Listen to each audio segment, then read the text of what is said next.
The United States on Sunday conducted an airstrike in Kabul targeting ISIS-K suicide bombers who were responsible for the Kabul airport attack a few days ago. These suicide bombers were reportedly traveling in a car. India Today is at ground zero, getting you minute-by-minute coverage of the aftermath of the situation as it unfolds. Eyewitnesses claim that unfortunately women and children were also among the victims.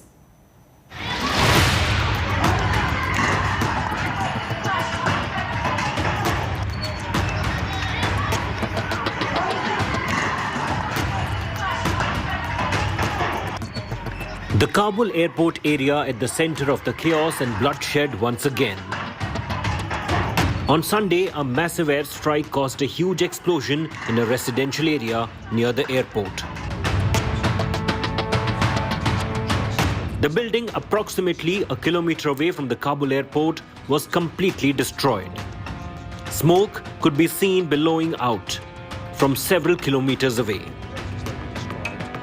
as panic-stricken locals rushed to the spot. Initial reports revealed one child was among at least 2 killed in the blast. Local reports, however, claimed that number of casualties could be much higher. This even as US carried out an airstrike to target ISIS-K suicide bombers traveling in a car. There were telltale signs that the locality bore the brunt of this very same airstrike. Exclusive visuals showed a car completely charred and blown to smithereens. The car, in all likelihood, the one targeted by a US drone, delivered explosives. Reportedly carried the terrorist targeted in US airstrike with deadly and devastating accuracy. India Today was the only channel at the airstrike spot. صدا سر بمب بودم میخواستم یکم چیزای بود که او را پایین کنم، صدای شواست راکت شد، همسایه چیخش برآمد و بیرون برآمدم که با واکنم مشکلی نبود. من تا شیشه های همسایه معیده شده بود از خودم هم. از سرای بمب کد خاک و آب همسایه کمک کردن، همراه ما خیر ببینن، ما اونوار ایشی کردیم. Exclusive footage accessed by India Today show the aftermath of the explosion. Dark streets and mayhem. Dazed residents desperately trying to comprehend what is it that hit them. I'm Hamid Karzai, a reporter for India Today in Kabul. This evening when a rocket is then housed near Kabul airport in the Khajeh Baghra airs. As a result, 7 people were killed and injured. Those injured in the explosion were seen being taken out in stretchers straight to a hospital. Eyewitnesses claim that women and children were among the victims. After Nangarhar, capital Kabul turning the theatre of US precision strikes. In a bid to avenge the deadly Thursday Kabul airport suicide attacks. US military forces conduct a self-defense on manned over the horizon airstrike today on a vehicle in the Khajeh Baghra area of Kabul, lamenting an imminent ISIS-K threat to Hamid Karzai International Airport. Media reports suggest at least 2 people were killed and others injured in this strike. This is Hamid Karzai reporting for India Today and Hashtag from Ground Zero in Kabul. US President Joe Biden also received the bodies of the slain US troops at the Dover Air Force Base to honor members of the military who'd lost their lives in the August 26th Kabul twin bomb blasts. After arriving at the base in Delaware, the US President, along with his wife, Dr. Jill Biden, met with the families of the slain service members on Sunday. This marks the first time that Biden is attending the ceremony known as dignified transfer, which is a procedure that honors the return of the remains of US troops killed in military actions abroad. The twin suicide blasts in Kabul claimed over 100 lives, and this included 13 troops, US troops, on Thursday. Islamic State Khorasan province took responsibility for the attacks. Now, within Afghanistan, you've got the Panjshir Valley, which is putting up a fight against the Taliban, and there is now a battle for this valley.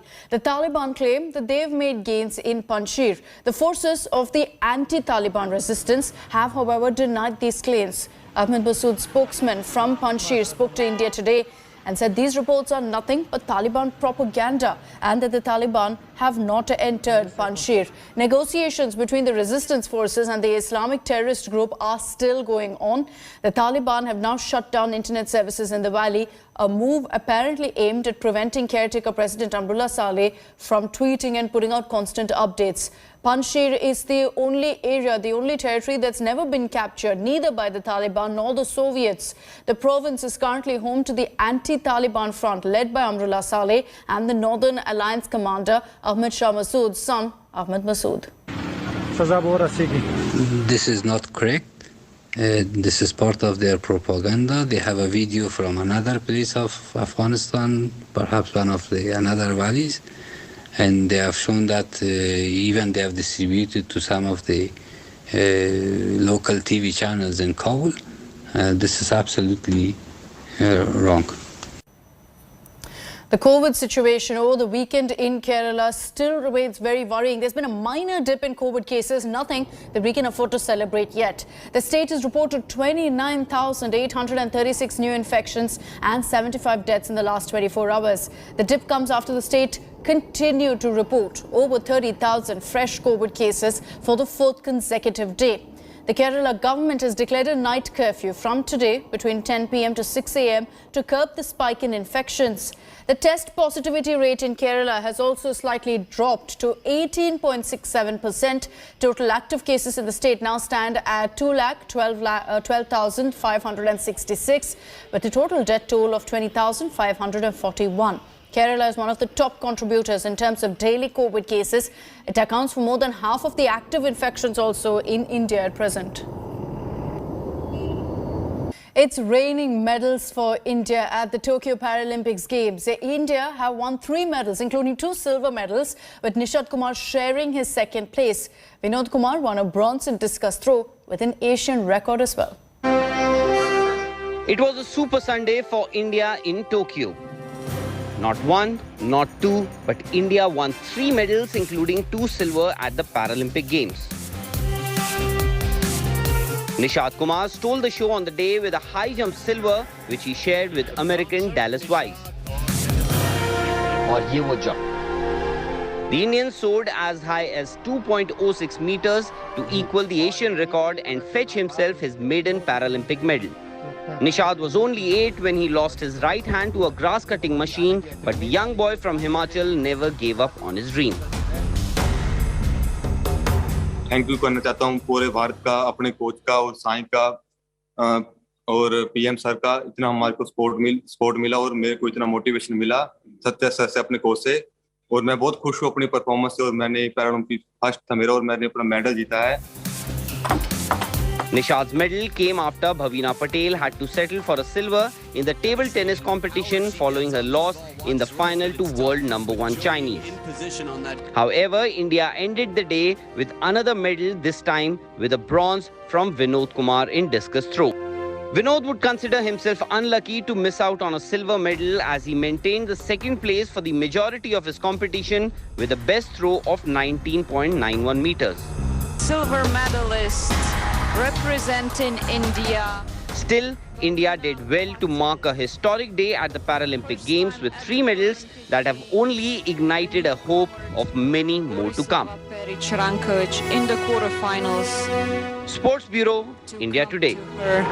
Silver medal.